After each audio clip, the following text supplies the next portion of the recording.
a gente vai direto aqui para conversar com a nossa entrevistada do dia, a doutora Taniele Teles, que é ninguém mais, ninguém menos do que advogada da família do jornalista Oswaldo Eustáquio, e ela vai relatar para a gente aqui, com exclusividade, o que aconteceu ontem na casa da família do Oswaldo Eustáquio, com a filha, com a esposa do Oswaldo Eustáquio, na ação de mandado de busca e apreensão por parte da Polícia Federal. Bom dia, Taniele. Bom dia, Emílio. Prazer falar contigo. Bom dia a todos os teus ouvintes e telespectadores, né? Obrigada pela oportunidade de a gente conseguir trazer um pouquinho, né, do que vem acontecendo aí nos bastidores, né, dessas ações penais incabíveis. Pois é, parece que não tem fim, e ontem foi mais um dia desses, né, que parece que quando Alexandre de Moraes se sente acuado por outros motivos, ele começa a dar tiro para todos os lados, e parece que foi isso que aconteceu no dia de ontem. Eu estou aqui com uma matéria também lá do Jornal da Cidade Online, falando sobre o que aconteceu no caso aí da filha do Oswaldo Eustáquio, e aí eu vou também mostrar um vídeo do Eduardo Bolsonaro e do pessoal lá da revista Oeste, do programa Oeste Sem Filtro, melhor dizendo, falando sobre esse caso. Então vamos lá, matéria do Jornal da Cidade Online de ontem. Filha de Oswaldo Eustáquio pede socorro ao ver a Polícia Federal tentar entrar na sua casa. Mariana Eustáquio, filha do jornalista exilado Oswaldo Eustáquio, que a gente sabe que está na Espanha, acaba de publicar em suas redes sociais: socorro, socorro, a PF está na minha casa apertando a campainha. De novo esse pesadelo. Algum advogado pode vir aqui? Aí ela manda o endereço dela e finaliza chamando novamente socorro. Tá? E, doutora Taniele, a senhora pode falar para a gente o que aconteceu, as causas do que aconteceu? A senhora estava lá, a senhora chegou depois, como é que foi essa situação? E importante a gente falar também a idade da Mariana. Então, Emílio, eu vou falar algumas coisas aqui, algumas eu não posso falar, né, devido à situação de sigilo, né, e devido à situação que eu também não tenho conhecimento ainda, eu não tenho sequer acesso à decisão do ministro que determinou a prisão, né, a busca e apreensão e eventual prisão preventiva caso, né, elas não entregassem os passaportes. Eu cheguei em Brasília na terça-feira, meio-dia, né, e eu não estava sabendo do que estava acontecendo. Eu tinha uma outra reunião de manhã. E o Oswaldo também não sabia que eu estava em Brasília. Recebi uma outra ligação de um outro cliente, que também está exilado na Espanha, e eu comentei que eu estava em Brasília. Ele falou: pelo amor de Deus, vai correndo para casa do Oswaldo, porque a Polícia Federal está lá. Desculpa eu interromper, só para deixar claro para o nosso pessoal. Você não reside em Brasília, mas foi uma tremenda coincidência você estar em Brasília. Foi uma tremenda coincidência, porque eu cheguei na terça-feira, né? A terça-feira aí já pós o meio-dia, né? E o Oswaldo não sabia que eu estaria em Brasília. E a gente deu muita sorte, na verdade, né? Então, no mesmo momento, eu me dirigi para a casa do Oswaldo, já estava acontecendo a busca e apreensão, eu imagino que umas 2 horas lá. Chegando lá, a Polícia Federal não queria me deixar entrar, exigindo procuração. Eu falei: eu não preciso de procuração para mim entrar no imóvel, não deixava eu comunicar com a Sandra, nem com a Mariana. Eu tentando falar com o Oswaldo no telefone, porque eu sou advogado do Oswaldo, né, nas petições sigilosas do STF, né. E até que uma amiga da Sandra, que estava na casa, ela me viu e ela chamou a Sandra, mas isso eu consegui entrar depois de uma meia hora, porque o delegado realmente me impediu de entrar no imóvel, não me deixou ter contato com a Sandra. A Sandra veio e falou: não, ela é advogada da família, ela é minha amiga, e eu entrei. Ele alegou que não iria deixar eu entrar, porque já tinha um advogado com a Sandra que havia sido constituído, que é o doutor Luiz Felipe. O doutor Luiz Felipe recebeu uma ligação do pai da Sandra e dirigiu-se, né, até o local. Aí, chegando lá, encontrei as duas totalmente em desespero, totalmente acuadas, a menina totalmente desestabilizada, a Mariana tem 16 anos só, né? Com mandados de busca e apreensão, mandados de, enfim, de busca e apreensão pessoal, para você ter uma ideia. Uma menina de 16 anos, uma adolescente de 16 anos. Aí eu pedi para conversar com ela, assim, reservadamente. O conselheiro tutelar estava acompanhando, né?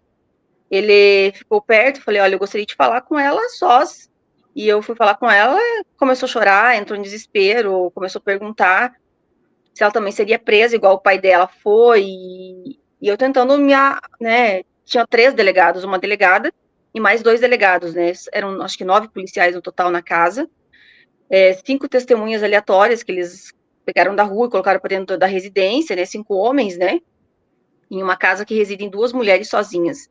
Então, a gente tentou levar a situação da melhor maneira, tive acesso aos mandados de busca, mas eu não tenho acesso à decisão que fulminou, né? Fulminou aí com os mandados de busca, então eu não sei do que se trata, tá? O que eu sei é o que vocês sabem também, o que está na mídia, que ela teria feito uma postagem, né? De uma foto de um delegado federal, expondo um delegado federal, que é o delegado responsável pelos casos do dia 8 de janeiro, pelas prisões do 8 de janeiro, todas as prisões do 8 de janeiro, bem como o delegado que já presidiu, né, uma busca e apreensão na casa deles, porque foi a 7ª busca e apreensão na casa do jornalista Oswaldo Eustáquio. Então, ela teria, em tese, exposto, né, essa foto, e pelo que nós sabemos, isso levou aí a essa busca e apreensão. Então, é algo, assim, muito complicado. Nós estamos falando de uma adolescente de 16 anos, né, contra ela, contra a mãe dela. São cautelares que foram impostas a ela, né, a ela e a mãe. E é algo bem grave, mas eu ainda não tenho acesso, Emílio, à decisão, a fundamentação da decisão, o porquê, tá, da busca e apreensão, realmente o que existe nesse processo, porque ele é sigiloso. Exatamente isso também que eu ia perguntar. Assim como outros processos que tramitam lá no STF, os investigados não têm acesso ao processo, nem os advogados, para poder fazer a ampla defesa. E aí eu também gostaria de perguntar para a senhora a respeito do Oswaldo Eustáquio, a situação dele lá na Espanha, ele está legal, ele está ilegal, ele pediu asilo ou não, e aí depois a gente volta novamente para a situação da família dele aqui no Brasil. Sim, o Oswaldo hoje ele é um exilado, né? Ele pediu asilo, né, na Espanha. Ele está com os outros 2 filhos menores, né? Porque eles não têm, ele e a Sandra não têm só a Mariana, né? Tem os 2 outros meninos também, né? 2 crianças, um deles, inclusive, está de aniversário hoje, acho que fazendo 10 anos, se eu não me engano. Então, o pai está com 2 filhos lá e a mãe está aqui no Brasil, né? Com a Mariana. E agora elas estão impedidas de sair do país, de encontrar com a Sandra, no caso de encontrar com os outros 2 filhos pequenos, porque a Polícia Federal cancelou os passaportes e apreendeu os passaportes. A situação é bem delicada aqui, ó. A nossa espectadora que está sempre conosco, a Jussara Helena Souza, está falando o seguinte: do alto da minha idade, nunca vi nada igual aqui no Brasil. E aí eu gostaria também de pedir licença aqui para você, Taniele, para eu mostrar o deputado federal Eduardo Bolsonaro levando ontem para o plenário a situação da família do Oswaldo Eustáquio e a situação da Mariana Eustáquio, né, que é uma menor de idade e está passando por tudo isso. Vamos lá. Para não deixar mentir, eu vou ler a matéria da imprensa, porque hoje, se a gente falar alguma coisa, eles falam que é fake news. Matéria do Metrópolis. Moraes. Mãe de Mariana Eustáquio será presa se a filha utilizar a rede social. Que porra que país que a gente tá vivendo, caralho? O cara tá prendendo a mãe de uma menor de idade sem usar a rede social. Onde é que a gente vai parar? Quando é que essa casa vai acordar? Que isso não é algo mais entre direita e esquerda. Uhul! Quando querem prender a gente? Quantos Daniel Silveiras vão ser necessários para a gente entender que isso daqui é pela prerrogativa dessa merda que a gente carrega aqui, do PIN, para dizer que é deputado? O que adianta a gente ter 1 milhão de votos na rua, 100 mil, 200 mil. Aí o cara do outro lado da rua aqui pega a caneta e fala: a lei que vocês aprovaram não serve, Paulo Bellinski, porque é contra a Constituição. Estão lá dando declaração, falando que se esse Congresso aprovar uma anistia, eles vão fazer a revisão constitucional. Que país que a gente está vivendo? Vai esperar chegar a Venezuela? Vai ter que ter aqui um Juan Guaidó, uma Maria Corina? Quantos lesões mais? Na Venezuela morreram umas dezenas agora, depois da eleição, e o assessor do Lula, Celso Amorim, que é o chanceler informal, está falando em fazer nova eleição. Não! Está errado! A gente tem que apontar. Aí, doutora Taniele, eu gostaria que a senhora falasse um pouquinho mais aí sobre essa situação toda. No caso, o que fizeram? Recolheram o celular dela? Quais são as limitações ou restrições para Mariana Eustáquio, a filha do Oswaldo Eustáquio, para Sandra Terena?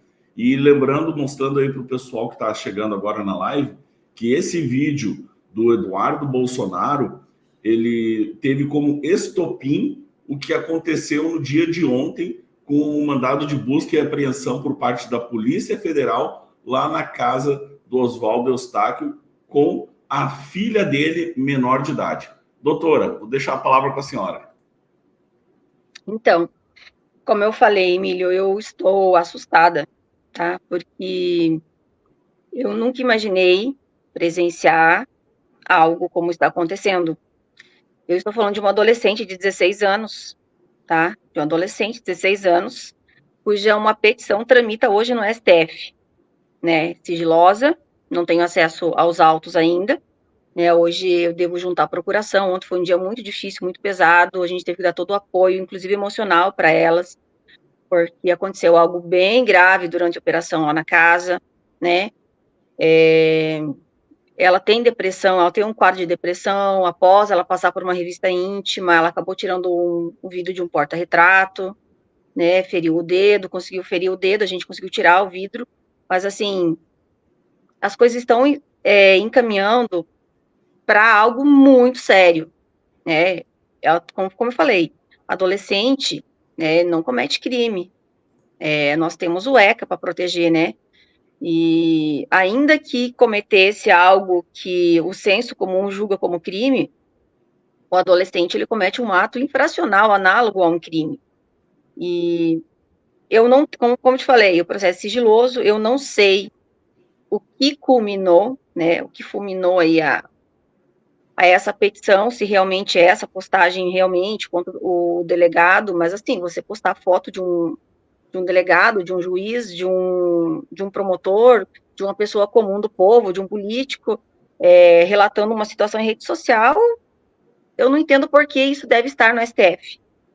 Mas ela está sendo aí processada aí, né, perante o STF. Então, ela recebeu 3 cautelares, a mãe dela também, né, a Sandra. Elas não estão entendendo por que ambas, né, estão sendo investigadas aí, tanto a Sandra quanto a Mariana. São 3 cautelares, bloqueio de todas as redes sociais, bloqueio, tá, de redes sociais, proibição de usar redes sociais, qualquer rede social, diretamente ou indiretamente, através de terceiros, e o cancelamento e entrega dos passaportes, inclusive os passaportes diplomáticos, né, que a Sandra, ela tinha, e enfim, então, e caso descumprir qualquer uma das cautelares, né, prisão preventiva imediata. Nós estamos falando de uma decisão, tá, que trata de uma prisão preventiva de uma menor. Menor não vai preso, menor vai apreendido, tá? No caso da Mariana descumprir, né, alguma das cautelares, daí ela e a mãe, ela vai ser apreendida e a mãe vai presa. Eu nunca vi isso, nunca vi isso. Se o seu filho comete um ato infracional, você não vai preso. Mas tudo hoje tem sido inovado, né? Nós fizemos uma inovação jurídica, algo paralelo, um código, uma lei que nós desconhecemos, né? Parece que tudo que a gente aprendeu, tudo que a gente estudou, tudo que a gente trabalhou até hoje não vale mais nada. E eu fiquei realmente, assim, muito comovida ontem com a situação da família, com a situação das meninas, né? Eu falo meninas porque a Sandra é uma mulher muito jovem, né? Mas, principalmente, fiquei muito abalada com a situação da Mariana. A Sandra passou por revista íntima, né? E a Mariana também, uma adolescente de 16 anos, passou por uma revista íntima também. Isso mexeu muito com ela, tá? Mexeu muito, muito, muito com ela, desestabilizou ela. E a gente sabe que tudo isso, né? Tudo isso trata-se de uma grande perseguição, né? Que agora estendeu-se, né?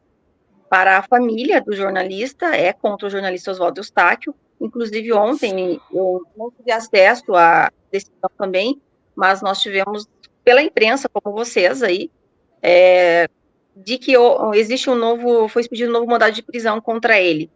E no mesmo dia, uma PET sigilosa, um mandado de busca e apreensão contra a esposa e a filha.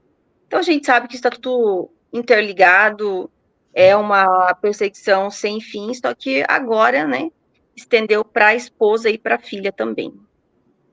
Bom, doutora, a Silvia Pereira fez uma pergunta muito pertinente, mas eu vou primeiro me antecipar à pergunta dela.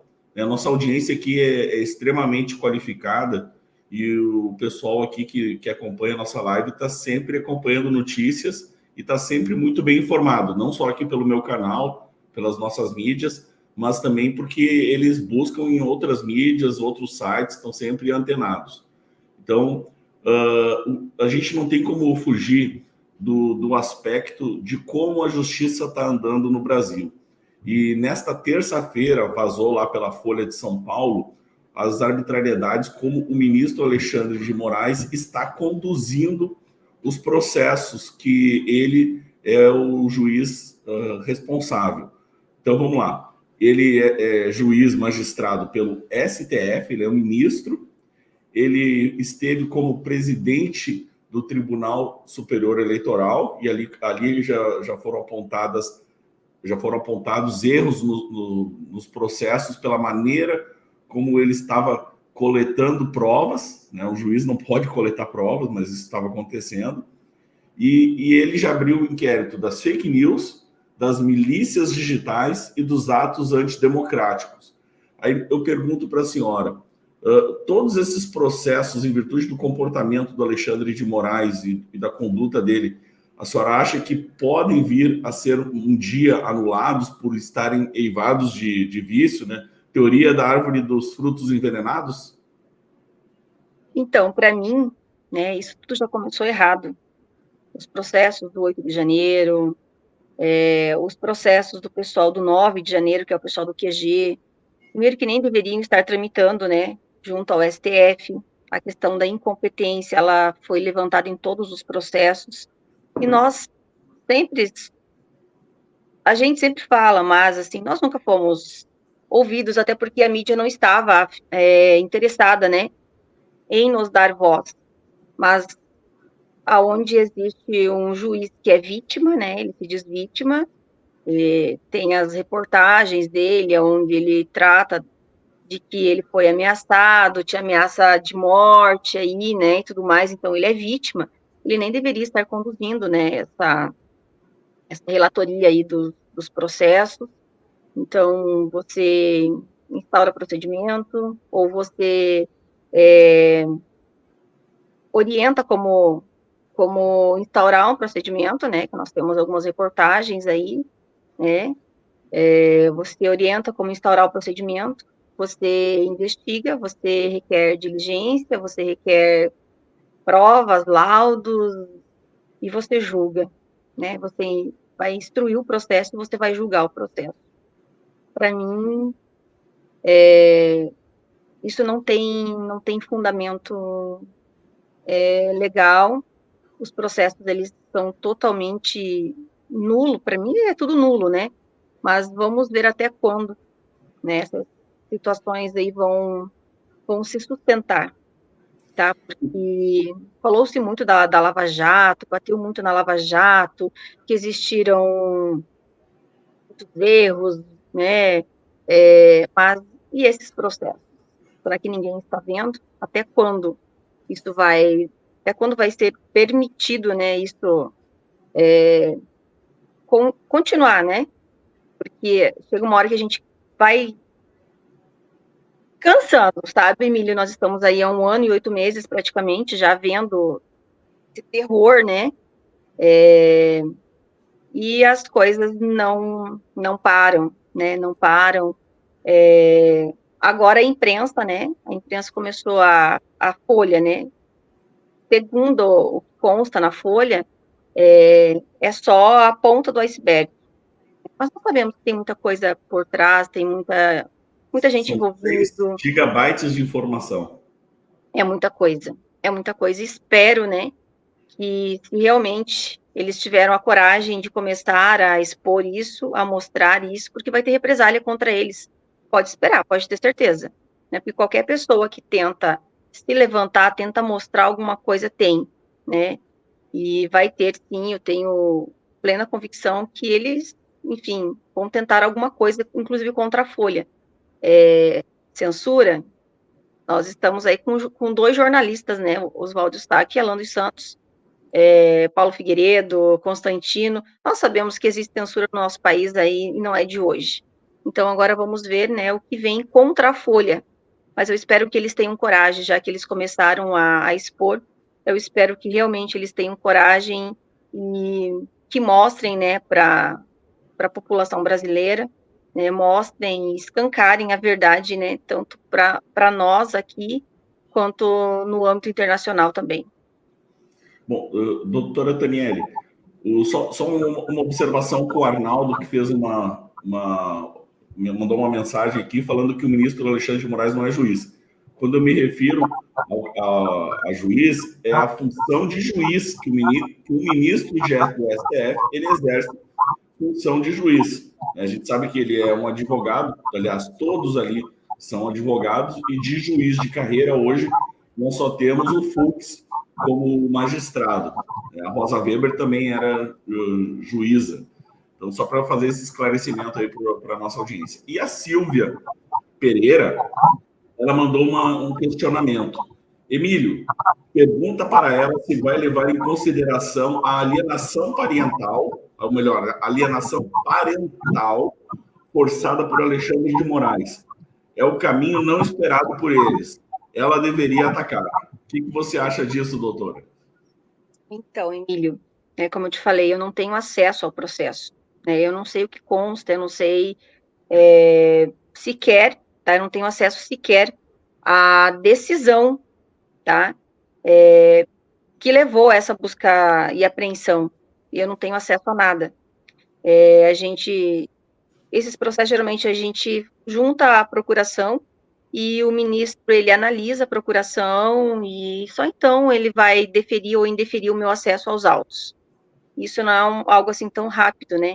Então, após eu ter acesso, né, aos autos, ter acesso à decisão dele, à fundamentação dele, né, o porquê que ele decidiu, enfim, pelo procedimento aí, por tudo que aconteceu ontem, aí a gente vai ver o que pesa, né, sobre a Mariana, sobre a Sandra, se existe alguma coisa contra o Oswaldo nesse processo, se existe alguém com foro privilegiado, ou que para que isso esteja, inclusive no STF, né, uma adolescente de 16 anos esteja, né, nas mãos aí do STF sendo investigada, e pela Polícia Federal.